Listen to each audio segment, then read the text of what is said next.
वही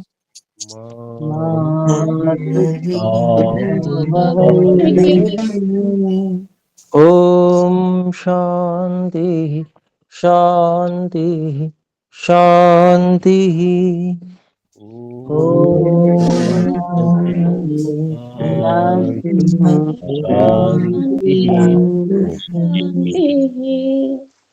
ओम आचार्य जी। ओम।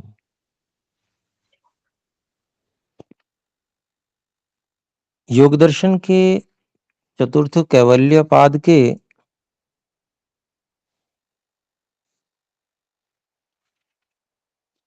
6 सूत्रों को हम पढ़ चुके हैं, 7 सूत्रों को हम पढ़ चुके हैं।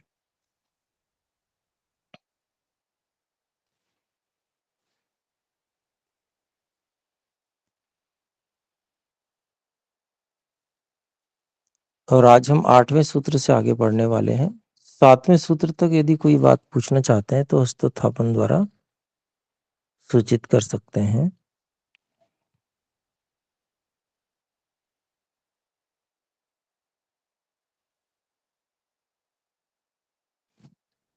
जी, तो हम आगे बढ़ते हैं।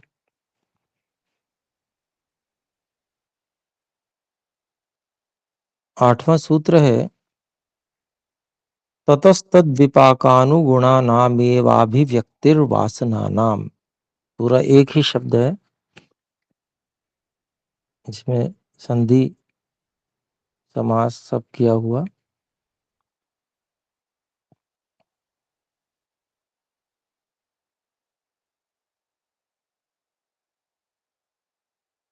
ततः तद विपाक अनुगुणानाम एव अभिव्यक्ति ही वासनानाम।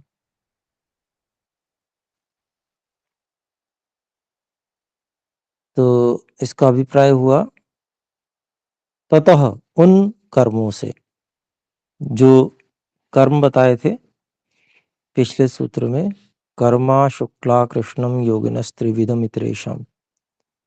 4 प्रकार के कर्म बताए, एक योगी के, अशुक्ल अकृष्ण, और बाकी 3 प्रकार के शुक्ल कृष्ण और मिश्रित अन्यों के। उनकी बात ही चल रही है। तथा उन कर्मों से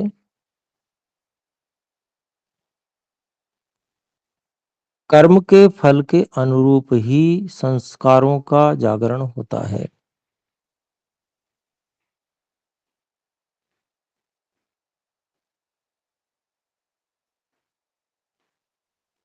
अभिव्यक्तिर वासना नाम। संस्कारों का जागरण, कर्म का फल जैसा मिलता है उसी के अनुसार संस्कारों का जागरण होता है। फल मान लीजिए मिला मनुष्य का, जाति आयु और भोग के रूप में फल मिलता है, तो उसमें जाति मान लीजिए मनुष्य की मिली, तो मनुष्य के जैसे संस्कार जगेंगे। शेर की अगर जाति मिल गई तो उसी तरह के संस्कार जगेंगे। संस्कार सारे हैं पहले से ही मन में।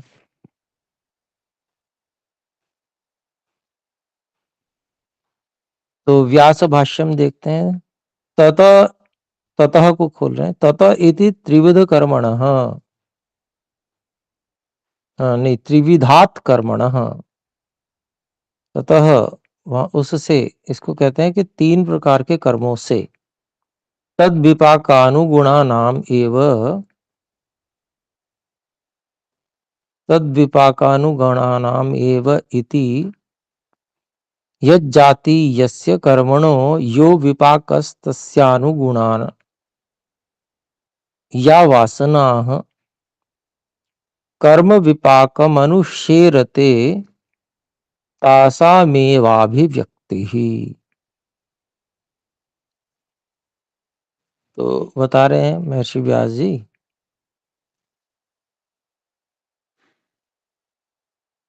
तद विपाक अनुगुणानाम एव, उस फल के अनुसार ही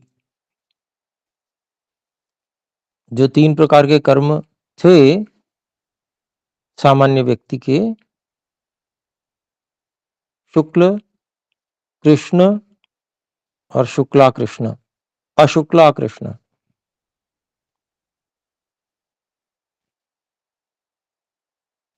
नहीं, अशुक्ला कृष्ण नहीं, शुक्ल कृष्ण मिश्रित। तो 3 प्रकार के शुक्ल कृष्ण, शुक्ल कृष्ण मिश्रित।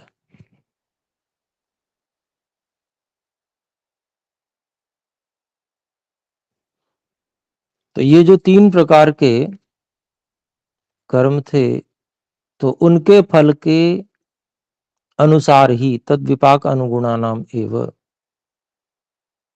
इसी को खोल रहे हैं। यद जातीय से कर्मणो यो विपाकस तस्य अनुगुणा या वासना। कहते हैं कि जिस जाति वाले कर्म है, यो विपाक और जो उसका फल है, उसके अनुगुण अर्थात उसी के अनुसार जो वासना है, संस्कार है, कर्म विपाकम अनुशीरते, कर्म फल का अनुसरण करते हैं। वो जो संस्कार हैं वो कर्म फल का अनुसरण करते हैं। तासाम एव अभिव्यक्ति ही, और उन्हीं संस्कारों की अभिव्यक्ति होती है। न ही दैवम कर्म विपच्यमानम नारकम नारक तिर्यंग मनुष्य वासना भी व्यक्ति निमित्तम संभवति। अगर देवों वाले कर्म किए हुए हैं, देव जाति मिले जिससे,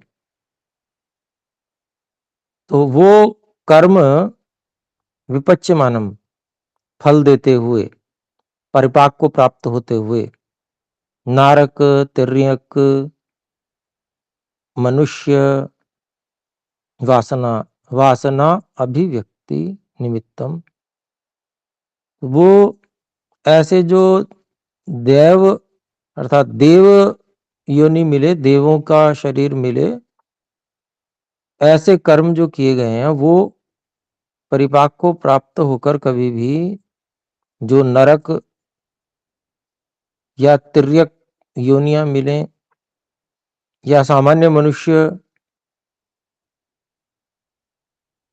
की जो संस्कार हैं उनकी अभिव्यक्ति के निमित्त नहीं संभव होते। न शुरू में ही लगा दिया। किंतु दैवानुगुणा एवास्य वासना व्यज्यन्ते, लेकिन देवों के अनुसार अनुकूल ही इसके संस्कार अभिव्यक्त होते हैं। देवों के बीच में जब जन्म मिलेगा किसी बालक को, तो उसके उत्तम संस्कार ही वहां पर जगेंगे, व्यक्त होंगे। नारक तिर्यंग मनुष्येषु चैवम समानश्चर्चः, और जो अगर कर्म नारकीय किए हुए हैं तो फिर जो नरक योनि मिलेगी, जो ऐसा शरीर मिलेगा, तो उसके अनुसार ही संस्कार जगेंगे। सांप बिच्छू आदि का जन्म मिलेगा तो उसके अनुसार ही उनके संस्कार जगेंगे। बिच्छू का स्वभाव है जरा सा छू जाए बस तुरंत डंक मारेगा, तो वैसा ही उसके संस्कार वैसे ही उद्बुद्ध हो रहे हैं, मतलब जाग गए हैं, इसलिए वो ऐसा कर रहा है। तो समानश्चर्चा, समान ही सिद्धांत समझना चाहिए। जो देव के विषय में बता दिया वही अन्यों के विषय में भी समझ लेना चाहिए। तो ये 8वां हमारा सूत्र हो गया। आइए 9वें सूत्र को देखते हैं।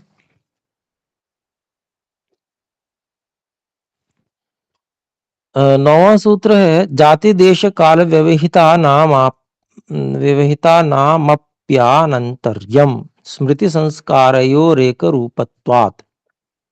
जाति देश काल व्यवहितानाम अपि आनन्तर्यम स्मृति संस्कारयोः एक रूपत्वात्।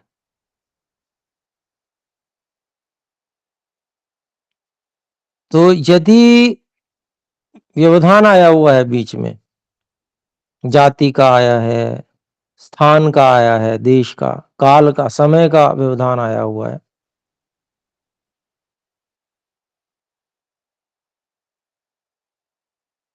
तो ऐसे जो व्यवधान मतलब आया हुआ है, कैसे? उदाहरण के लिए जैसे मनुष्य जाति में जन्म मिल रहा है, लगातार जन्म मिल रहा है, ऐसे ही कर्म कर रहा है कि मनुष्य जाति मिलती रहे तो ठीक है, लेकिन बीच में गड़बड़ कर दी, बुरे काम ज्यादा कर दिए, तो मान लीजिए उसको कोई नर्क तिर्यक कोई ऐसी योनि में जाना पड़ गया। तो अब ये यहाँ क्या हुआ, जाति व्यवहित हो गई। अब जैसे मान लीजिए जाति बदली थी, लेकिन फिर से दोबारा से जैसे मनुष्य का जन्म मिलेगा, पाप पुण्य तुल्यतया, पाप और पुण्य तुल्य होने पर जैसे ही मनुष्य का जन्म मिलेगा, वैसे ही फिर मनुष्य वाले संस्कार जगेंगे। उसका उसका उसमें अंतर नहीं रहेगा कि भाई अरे बीच में तो ये आ गया था, मान लीजिए शेर बन गया था तो शेर वाले संस्कार आ जाए, ऐसा कुछ नहीं है।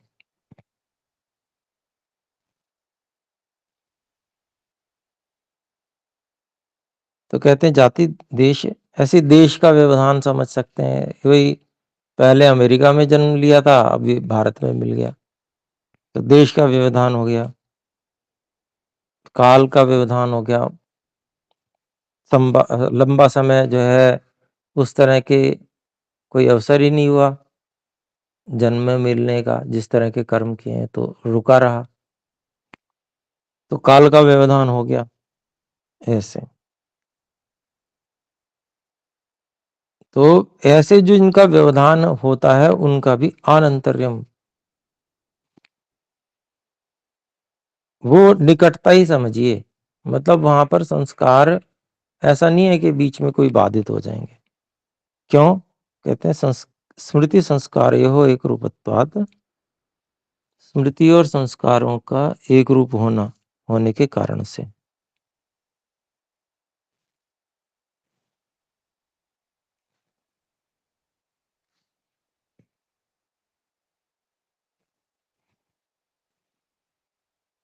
तो इसका भाष्य देखते हैं, देखिए।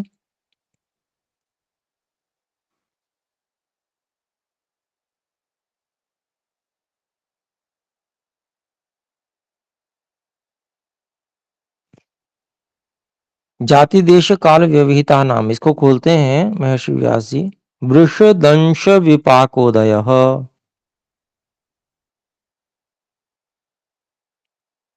स्वव्यंजकांजना स्वव्यंजकांजना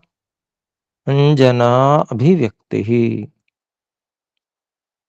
तो वृषदंश कहते हैं बिल्ली को, बिल्ली का फल विपाक, उदय, उदय हो गया, बिल्ली बन गया, बिल्ली का जो फल है वो उदय हो गया, तो स्वव्यंजकांजना अभिव्यक्ति ही।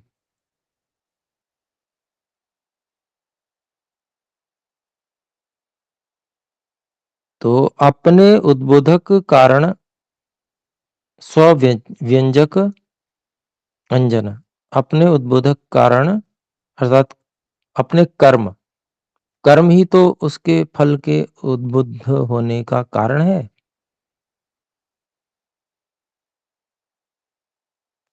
तो अपने उद्बोधक कारण कर्म से अभिव्यक्त हो, प्रकट हुआ है। ये जो बिल्ली का शरीर रूपी जो फल का उदय हुआ है, वह अपने उद्बोधक कारण जो कि कर्म किए थे स्वयं, है ना, उनसे प्रकट हुआ है, अभिव्यक्त है। ये फल उसी से प्रकट हुआ है। कहते हैं आगे, स यदि जातिशतेन वा दूरशतेन दूरदेशतया वा कल्पशतेन वा व्यवहितः, यदि वह उदित फल जातिशतेन 100 जातियों से व्यवहित हो, मतलब 100 जातियों का व्यवधान हो उसमें, यानी कि बिल्ली बना ही नहीं था वो, उससे पहले मनुष्य बना, शेर बना, पता नहीं क्या क्या बना, और जितने हो सकते हैं 100 जातियां बीच में आ गई। तो उसका उदाहरण के लिए बता रहे हैं कि भाई चाहे 100 जाति भी बीच में आई हो,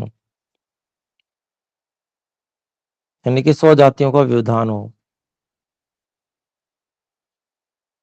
वा दूर देशतया वा, या बहुत दूर दूर देशों में उत्पन्न हुआ हो शरीर। वा कल्पशतेन वा व्यवहिता,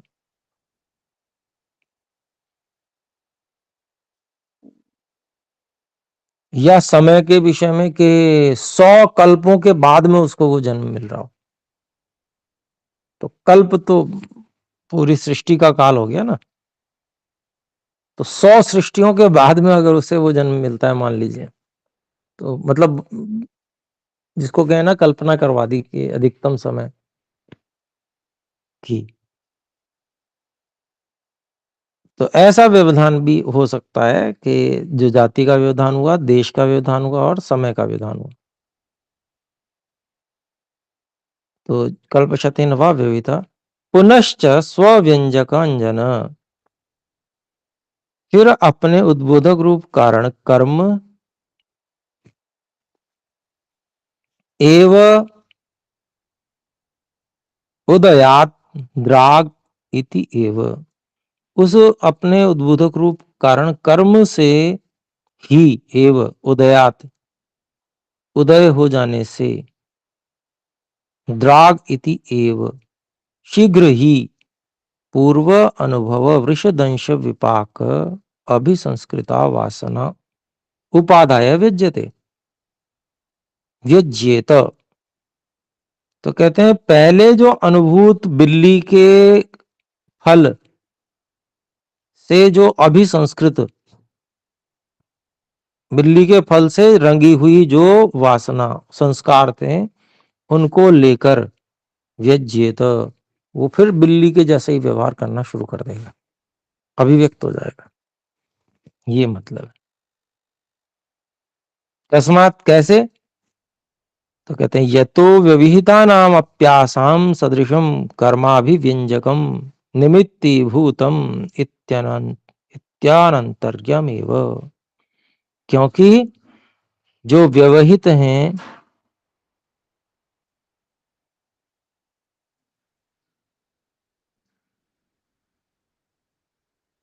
व्यवधान बहुत से आ गए हैं, फिर भी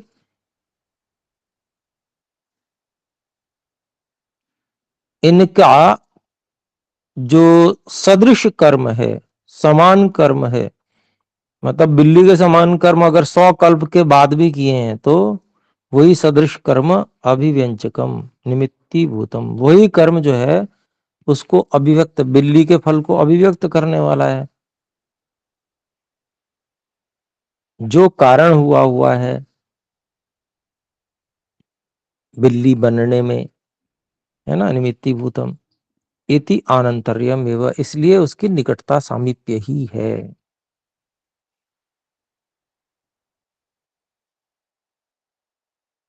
व्यवधान रहितता ही है, उसको व्यवधान मत मानिए, जितना आप चाहे देश का, चाहे काल का, चाहे जाति का व्यवधान समझ रहे हो, उसको व्यवधान मानो ही मत, क्योंकि वो जो कर्म है, जिन कर्मों से वो फल अभिव्यक्त हुआ है, वो तो निकट ही है। इसलिए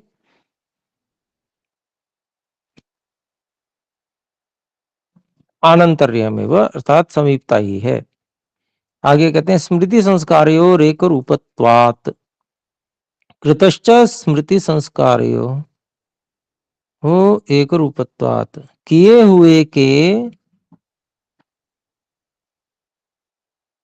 स्मृति और संस्कारों के सजातीय होने के कारण से, एक रूपत्वात्, एक ही जाति वाला होने के कारण से। यथा अनुभवास तथा संस्कार, जैसे अनुभव होते हैं वैसे ही संस्कार बनते हैं। तेचा कर्म वासनानुरूपा, और वे जो संस्कार हैं वो कर्म के संस्कार जैसे ही होते हैं। पूर्व संस्कार भी जो अब कर्म कर रहे हैं उसके संस्कार जैसे ही होते हैं। मतलब ऐसा होता है ना कि जैसे पशुओं में भी क्या होता है, वो होता है कुछ स्वभाव होता है। जैसे कुत्ते का स्वभाव होता है स्वजाति द्रोह। अब मनुष्य जो है अगर कुत्ते जैसे कर्म करेगा, स्वजाति द्रोह का कर्म करेगा ना, तो फिर उसको, अब है तो ये पाप कर्म, स्वजाति द्रोह पाप कर्म के अंतर्गत आया। तो अब वो क्या है, अब उसका वैसे ही कर्म बन गए, कर्म बन गए तो संस्कार भी वैसे ही बन गए, संस्कार बन गए तो अब उसका फल भी तो कुत्ता ही बनना पड़ेगा। अब कुत्ता बनेगा तो वैसे ही कर्म किए थे तो वो संस्कार आ गए, तो दूरी कहाँ रह गई? कोई दूरी नहीं रही। भले ही कुत्ता जो है वो 100 सर्गों के बाद में, 100 सृष्टियों के बाद में अब कुत्ता बनने का अवसर आ रहा हो, लेकिन अब कर्म तो वैसे ही किए थे। ये अभिप्राय है। तो तेच कर्म वासनानुरूप रूपाह। अच्छा, इस सूत्र से जो लोग शंका करते हैं कि जीवात्मा एक जैसी है या नहीं है सब प्राणियों की, इससे इसका समाधान हो जाता है कि सबकी आत्मा एक जैसी है, तभी तो वही आत्मा मनुष्य बन रही है, वही कुत्ता बन रही है, वही बिल्ली बन रही है, वही, अगर एक जैसी ना हो तो कैसे बन जाएगी, है ना? तो ये प्रमाण है उसमें।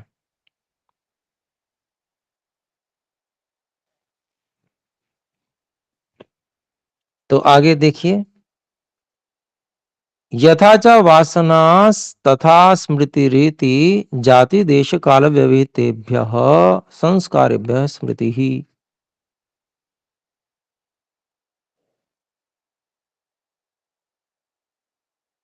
तो जैसे जो है संस्कार होते हैं तथा स्मृति, वैसी स्मृति रहती है। जाति देश काल व्यवहितेभ्यः संस्कारेभ्यः स्मृति। अगर जाति देश काल इनका व्यवधान भी है संस्कारों, ऐसे जो जाति और देश और काल के द्वारा व्यवधान को प्राप्त हुए संस्कारों से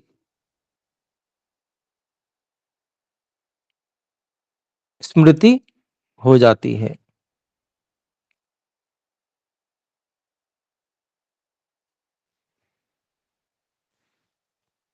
वो संस्कार भले ही पहले के हैं, लेकिन उनको जगाने में कौन कारण बन रहा है? तो वर्तमान का कर्म। अब वो कर्म किया तो कर्म के संस्कार भी बनेंगे, वो संस्कार बनेंगे तो वो तो भी तुरंत के हैं। जब वो तुरंत के हैं तो उन्होंने पुराने वालों को, अपने सजातियों को यहीं पर आकर्षित कर लिया, वही आ गए।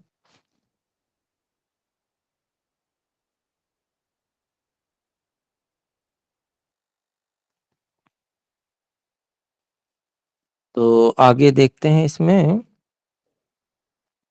स्मृतेश्च पुनः संस्कारा इति एवं एते स्मृति संस्काराः कर्माशय वृत्ति लाभ वशाद व्यज्यन्ते। तो कहते हैं स्मृति से पुनः संस्कार बनते हैं। इति एवं एते, इस प्रकार से ये सारे स्मृति संस्कार, स्मृति और संस्कार कर्माशय वृत्ति लाभ वशात, कर्माशय के फल की प्राप्ति के कारण से व्यज्यन्ते, प्रकट होने वाले हैं, प्रकट हो जाते हैं।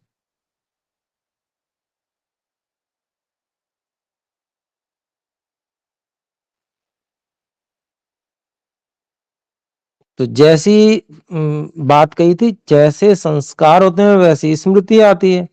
मतलब संस्कार तो अभी बनाए, जो अभी कर्म किए गड़बड़ गड़बड़, तो उनसे, कर्मों से क्या हुआ कि उन कर्मों की वासना हुई, वासना अर्थात संस्कार हुए। संस्कार जो ताजी हैं अभी उन्हीं से स्मृति हुई। वो स्मृति क्या करेगी? जो जाति देश काल से ढके हुए हैं या दूर हैं, उन संस्कारों से भी स्मृति को खींच लाएगी,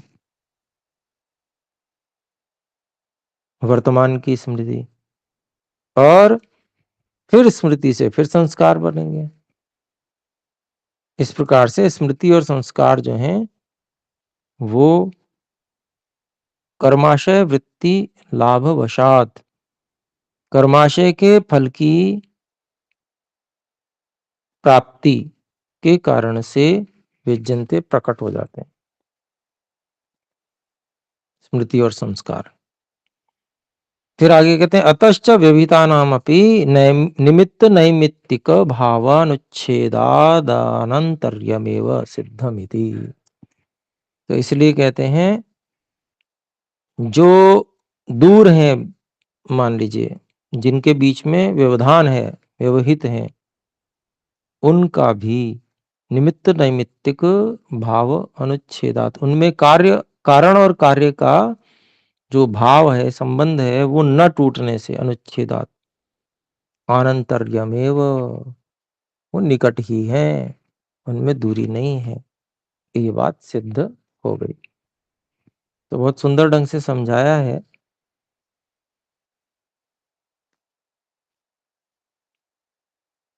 बहुत अच्छे ढंग से, तो स्पष्ट है। और कोई बात पूछनी है तो अगली कक्षा में विचार कीजिएगा, पहले चिंतन, फिर उसके बाद पूछ सकते हैं। तो आइए अभी विराम करते हैं, समय कुछ अधिक हुआ। एक बार सब ओम का उच्चारण करेंगे। ओम।